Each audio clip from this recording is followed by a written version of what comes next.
Greetings on behalf of the New England CCIM chapter. I'm Michael Chase, chapter president for 2022. As always, we'd like to start off with a quick thank you to our annual sponsors, our gold sponsors, Geronimo Properties, Northmark, EBI Consulting, and AEI Consultants, our silver sponsors, May Property Management and St. James Real Estate Advisors. I would also like to mention our charitable partner for 2022, New View Communities, a CDC organization promoting affordable housing in central Massachusetts. To find out how you can become a sponsor of the New England CCIM chapter or learn more about New View Communities, please feel free to visit our websites. I'll add links in the description below. Okay, today is the third video for 2022 in our CCIM Expert Series. We are very pleased to be joined by David White, the president and founder of White & Burke Real Estate Advisors. David is a CCIM designee and he leads the firm's advisory services. David, thank you for joining us and for your continued support of the New England CCIM chapter. I know you are involved in so many other areas beyond CCIM in both your personal and professional life. So would you like to take a moment and tell us more about yourself? Sure. Well, Michael, thank you. And I very much am happy to have this opportunity to chat with you and for whatever it's worth, tell people a little bit about what we do up here and the story here in Vermont, where I'm based. And, one of the certainly interesting things, I think, is that there really are relatively few CCIMs in Vermont. In fact, all of the active CCIMs are in my firm, White & Burke Real Estate Advisors, and we're rather proud of that. And in fact, I think CCIM has played a big role with respect to both my professional development and those of my staff here in the company. So it's something that I think is very important. And it's almost like getting a master's degree in real estate finance, negotiation, deal structuring, and I've had mine for more than 20 years and value that very highly. That said, let me respond to your direct question, which is a little bit more about myself. So, I've been in the industry since 1980, so more than 40 years, and a range of positions from the nonprofit sector and downtown revitalization work to public sector. But for, the last more than 30 years, let's say almost 35 years or so in the private sector, and for the last 30 years owning my own company, White & Burke Real Estate Advisors. At any rate, so there are really two sides to the company. One is the commercial brokerage side of the business, where we do leasing and sales of commercial properties, but our focus really is on representing the buyer or the tenant. We really specialize particularly in larger clients, institutional clients, the largest hospital in the state, University of Vermont Medical Center, which is what you see over my shoulder here, and helping them find the right spaces for whether it's a new clinic or outpatient facility or what have you, as well as others. That tends to be our focus, although not exclusively. But the other side of the business, which is what I head up, is our advisory services. And in that arena, we're really an outsourced real estate department. Here in Vermont, at least, very few businesses or even institutions for that matter are large enough to have a substantial in-house real estate department. And they really don't have the expertise when they need to do something more than just simply property management or, maybe get a minor permit for a small renovation. But when it comes to something more substantial, making strategic decisions around should they buy or sell, should they consolidate facilities, should they get out of leased properties and own properties, or even when it's time to look at doing a major expansion potentially, they need a new facility, it's beyond the expertise that they have in-house, and we are then available to them to help manage that process and advise them through that process. And in the development arena, we can take the entire process just the way a real estate developer might, from finding the site, doing the feasibility assessment, assembling the development team, the architects and engineers and wetlands experts and traffic experts, the attorneys and so forth, manage that team through feasibility, through design, through permitting, and then helping package the financing, in fact, doing all the financial feasibility assessment up front, and then put out to bid to contractors and oversee construction. So we can take it from concept right through to turnkey when they're ready to move in. And that's really at the core of what we do. But then another key aspect of what we work on is public-private partnerships. And we have many clients that are municipal clients where we actually work for the community and are hired by them to help them figure out how to put together the public-private partnerships, which are complicated deals to put together because you've got the public side interest, some benefit they're trying to do. And typically these are downtown revitalization projects in communities where it's challenging, where the numbers, it just doesn't pencil out. So how do you go about getting that revitalization to happen? And how do you bring in the private sector, get the developer there at the table and make it profitable enough that the developer will step up and put in, his or her capital and take that project forward. And so we work with numerous municipalities in helping put those kinds of projects together. So, when I look at the work that I do, the truth is that the kind of analytic knowledge that I gained through the whole CCIM process was really a big piece of helping me develop years ago the skills that I put to work every day. Excellent. Well, thank you for that background, David. As we kick off talking about the Vermont market, I guess, what would you say is the development climate in Vermont right now? Well, like many places, things have shifted. Whether it's due to the pandemic or whether it's the broader, even pre-pandemic systemic changes around things such as what's happened with the internet and e-commerce and the need for the distribution centers and so forth. I mean, Vermont is having that kind of experience like every other place in America. What we're seeing today in Vermont is, I would say, the hottest market by a long shot is multifamily development. That we have a housing shortage. There's certainly an affordability challenge. We all know over the last 18 months or so how costs have escalated dramatically. And that makes it challenging for a developer to be able to make the numbers work. Nonetheless, the market demand is there. And so I'd say that's the single hottest market. Beyond that, we're certainly seeing in our company, we're doing a fair amount of work in healthcare. And that has both to do with the fact that we've got growing demand, but more important, I think it has to do with changing technologies. More and more work that's happening on an outpatient basis. And so the facilities you need for the outpatient basis are different than what you do for inpatient. So we're doing a fair amount of work in that arena as well. And I'd say, so while the multifamily is, I think, strongest in the market as a whole today, in our company, that's one piece of what we're working on. The public-private partnerships, we're doing quite a bit of that, and downtown revitalization work, where we're really trying to fill the economic gap and figure out how to use the public resources to do that, to make them feasible. And then healthcare is an important one for us. One of the challenges that we have in some of the areas in southern New England is, of course, the development cycle, the lead times that it takes to get through entitlements and approvals. How's the environment in Vermont in terms of the approval and entitlement process? Well, I think like so many places in America, it's challenging. And it varies from situation to situation. Certainly over the years, the permitting process has become more robust.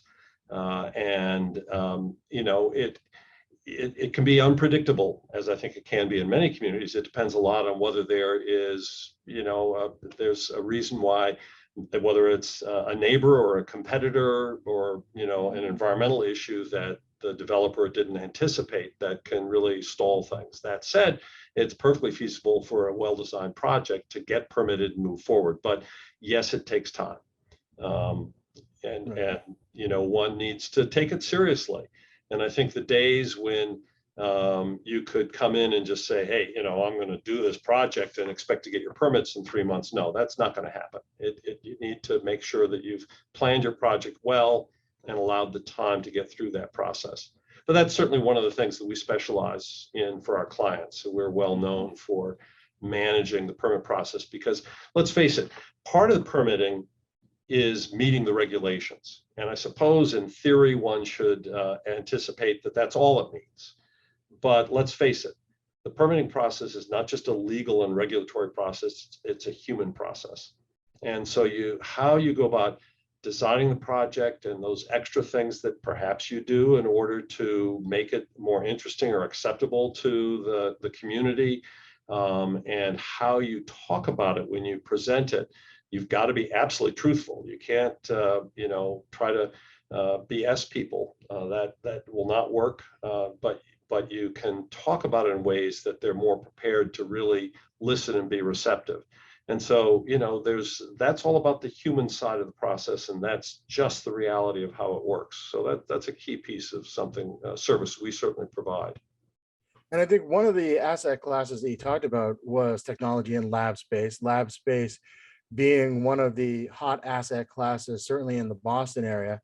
I was recently on a panel talking about lab space development, lab space, rehab and reuse.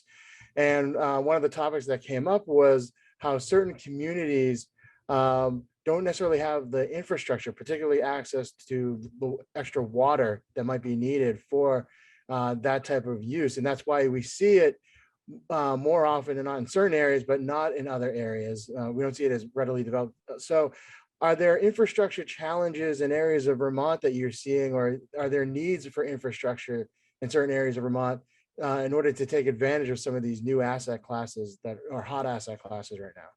Sure. Well, you, as with any such development, you've got to assess each community and each specific site. How it's not just a matter of whether that community has enough, let's say, the water resource, but is it close to that particular site? It may be in the community, but not right there. So you've got to do that site-specific assessment. Behind me here, we're pretending that I'm sitting up on top of a tall tower overlooking the city of Burlington, and the city of Burlington has superb water. It's got Lake Champlain, which is what you're looking at right behind me here, and it's almost an unlimited resource when it comes to water. And Burlington has tremendous broadband and so forth, but that's not true in every community in the state. So you really need to assess it in situation by situation. And that's just part of the feasibility assessment. But, the state as a whole, I would say, has really very good infrastructure when you look at it in broad brush.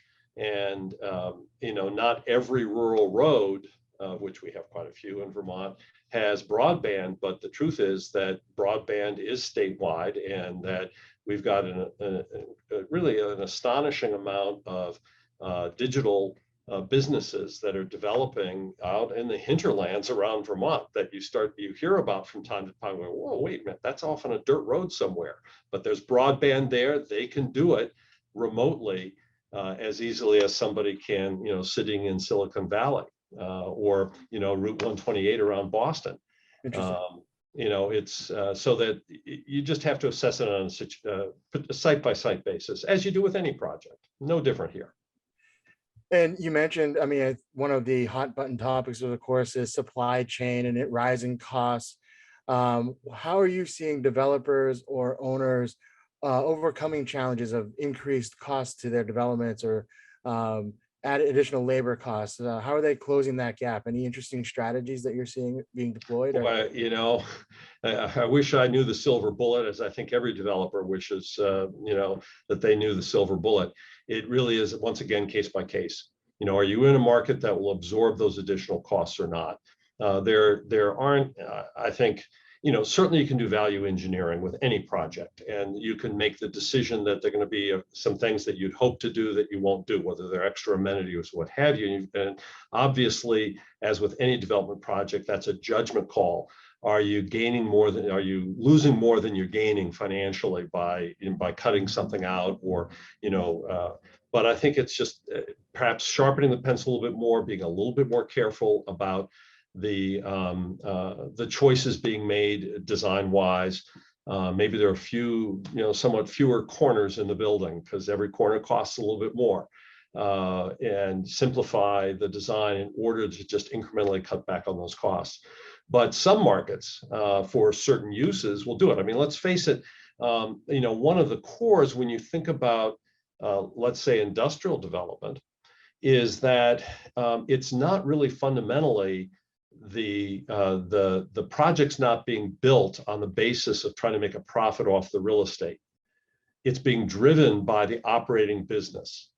And the operating business, if it needs that facility, will pay what it takes to get that facility, because its business projections show that it will make enough money that it will pay whatever it has to pay. And whether they do it in-house and own it as an asset, or whether they engage a developer to own it and build it on their behalf as a build-to-suit, they're going to pay what it needs to be in order to cover that. So I think it really depends on what kind of asset you're talking about and what market you're in, and then you develop the strategy specific to that. Great. We talked a little earlier in our conversation about how the market dynamics and fundamentals can be different in Vermont versus maybe some of the southern New England areas. What do you see as being maybe some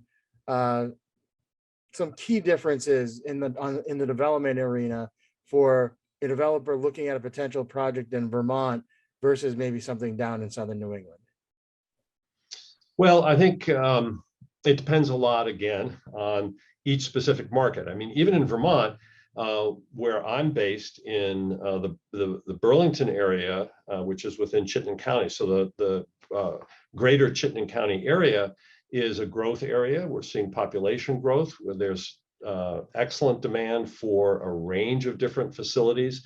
And the way a developer might analyze this market will clearly be different than if you're going to some of the more rural areas of Vermont, where we're not seeing as much growth going on presently. Now, I will put in a caveat there, which is that there are at least, there's, I would say, substantial anecdotal evidence that during this pandemic era, that we're seeing people who are, fleeing the urban areas, who are discovering that remote work is feasible, and that we may in fact be seeing more growth going on in some of these rural areas. People who've long dreamed about having a nice old farmhouse on a road somewhere, or building a new home in a rural area, that they may in fact be taking advantage of the pandemic to come to Vermont. And so it'll be interesting.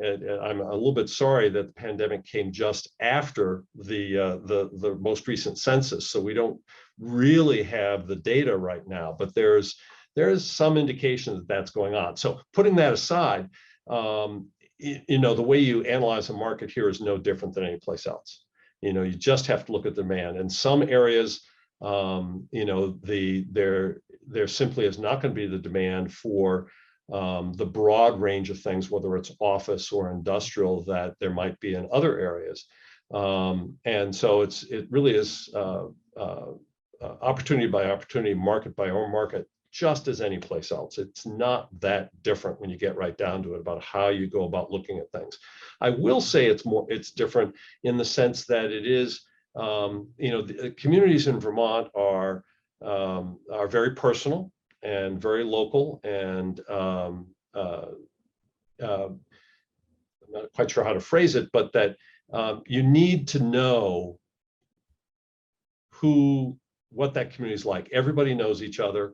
And they there can be a strong sense of tradition, and you need to be sensitive to that. It's very different than a location where people are just used to constant change and buildings being demolished and new ones going up. In that sense, you need to approach it, I think, a little bit more cautiously, a little bit more carefully, but it's very feasible to get things done and very profitably. Great. You mentioned that you advise your clients on lease buy holds decisions. Is there anything currently in the current environment that's kind of swaying one way or the other in that lease buy hold analysis? Or is there anything you're looking forward to that might swing the pendulum back in a different direction? No, I think that, again, it's very much, in this case, I would say less market by market than client by client and what their specific circumstances are. I tend to be biased for private businesses on the side of the business is better off leasing and letting a real estate professional develop and own the assets, so that the operating business can husband their limited capital resources to invest in the business, which is really what they're fundamentally all about. If you're going to have to put down 20-25% on whatever the cost of the real estate is, that's money you don't have available to grow your business. And so I, in general, have that bias, and I acknowledge that I think private businesses are better off trusting in the developer to own it and lease it and to put their money into the business. It's going to be more profitable for them. But then when I look at my institutional clients, such as hospitals, they've got to take a longer view. You know, they're not in it because in Vermont, at least, we don't have for-profit hospitals. I'm not aware of even one. I think they're all nonprofit in the state. I'm not 100% certain of that, but I believe so. And that, you know, they're taking a long view. And in their case, it's less about the capital resources and than it is around wanting to make sure that they are over time keeping the cost of healthcare as low as they can. And part of that means if they own the real estate, because they're taking a long view, in 20 years it's all paid off, that, you know, that's going to help. And the truth is, with technologies in the healthcare industry changing so rapidly, they're probably going to have to renovate it over the interim anyway. And they're better off doing that in a property they own. Again, that's in general. There may be specific circumstances that are different. You know, we have clients, healthcare clients, where we have put them into lease properties because it made sense to do so at the time. But in general, I have a belief that it makes sense for them to own rather than lease. So it's client by client. You know, I think, you know, anybody who's been through the CCIM program knows that you can't just do a broad brush and say, here's the truth for everybody. No, it is the specific market, the specific client, the specific project, and you have to apply your skills and really help figure out what's right for this client in this circumstance. Of course, yeah, it's the most common answer. Depends. Exactly. Yep. It depends. Do you see any particular challenges or opportunities right now when it comes to private public partnerships? Well, you know, that's it's near and dear to my heart. I will say that my career in real estate started back in 1980 when I was the founding executive director of a nonprofit downtown revitalization organization in the state's capital in Montpelier, Vermont. And you know, at the time I was doing a broad range of things.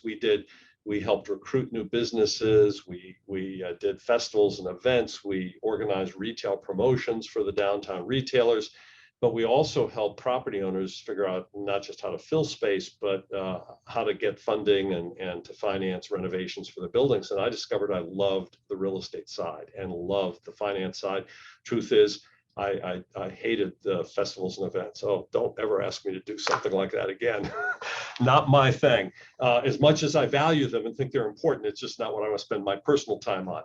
And so, you know, that's really where my career began, was in downtown revitalization and really helping figure out how do we, you know, as you have, you know, suburbia style shopping centers and so forth happening around Vermont, and more back in that era. Today, of course, you know, the world has shifted and we're not building many more of those anymore. We're figuring out what to do with the ones we no longer need.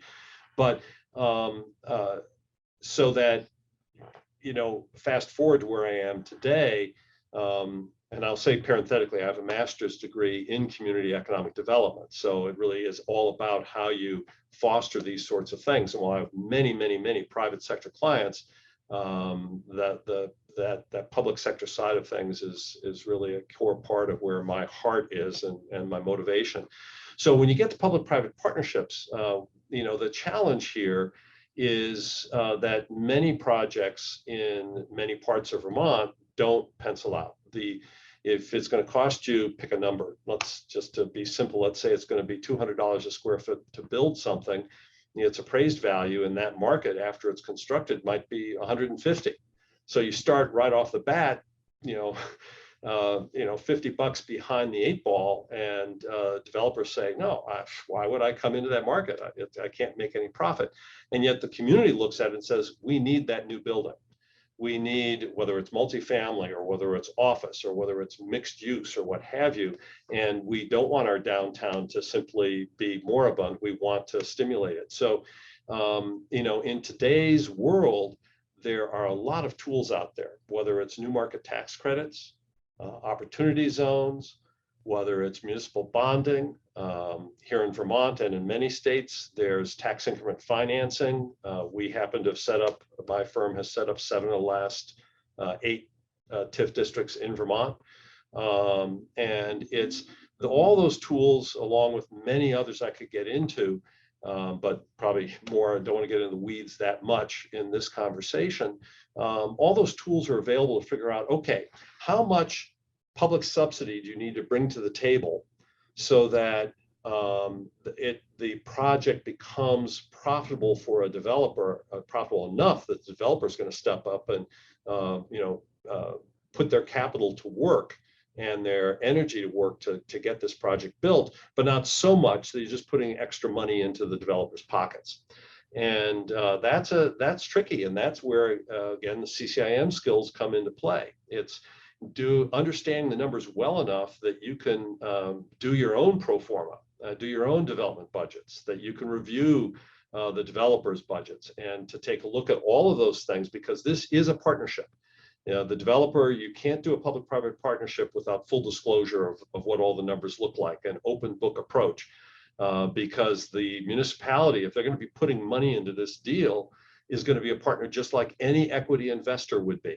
And so you've got to disclose your numbers to an equity investor, and you've got to do it to the municipality as well. That doesn't mean it has to be open to the whole public. You can do those things, under the open meeting laws confidentially, because it has to do with real estate negotiations. But you have to be prepared to do that if you're going to do a public-private partnership. And then they get very tricky putting together a development agreement. Who's going to do what? What's the schedule look like? What are the various contingencies? What are the outs if things don't come together?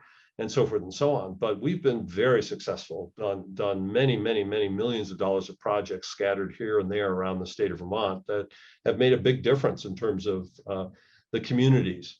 I think of St. Albans, Vermont in particular. This is a community, the core of the community, I think, has only about 8,000 or 9,000 people. This is, for Vermont, a relatively larger community, believe it or not. Burlington, right behind me here, is a population of about 40,000 and maybe 42,000, and the whole metro area has maybe 250,000. And so when you think about the biggest city in the state having 42,000, 9,000 still a pretty good sized community. And so, when you've got a small community like that, small relatively speaking, big in Vermont, how do you put that together? And one or two projects can make a big difference with respect to the quality of life and the character of the core of their community. So that's something that we spend a lot of time on, and we're well known for, and that municipalities, really come to us, because what we have found is that very few communities actually have the in-house skill. This is a highly specialized area to figure out how to put, these are complicated deals. Very doable, but complicated, and you need specialized skills to be able to make them happen. Great. Well, I guess as we wrap up here, is there anything that the New England CCIM chapter can do to support professionals like you and firms like yours? Well, I could dream about lots of things, but let's face it, with only 3 CCIMs in Vermont, and we're a good 4-hour drive away from Boston. It's challenging to think about as a practical matter how much you can do. Would I love to have you guys sponsor some education programs up here? Absolutely, I would. But do I really expect it? The truth is, I don't. But I think access to education is big. I would love to see more of the programs that happen. I'm glad to see more going online. I'd like to see more happening in person in New England, and not just in Boston, but do some further west, do some out in Northampton. We're certainly working on that. We realize that our geographic area is certainly throughout the region, and we want to reach out to our markets and help support groups like yours that sometimes get a little overlooked. So we want to definitely, we'll work together on that, David. But so I would like to say thank you for taking the time to chat with us today and for sharing your insights. And thank you for taking the time to view this video. You can follow David on LinkedIn and through the White & Burke's website. Links will be included in the description below. I'm sure this conversation has probably led to many more questions and on all private-public partnerships and development and such. So please feel free to reach out to David. He is certainly a wealth and encyclopedia of information. We have a great lineup of speakers coming, and we'll be posting more content throughout the year. So please like and subscribe below and keep an eye on this channel. Also, feel free to follow us on LinkedIn and other social media platforms. Thank you for viewing. Thank you, Michael, for having me.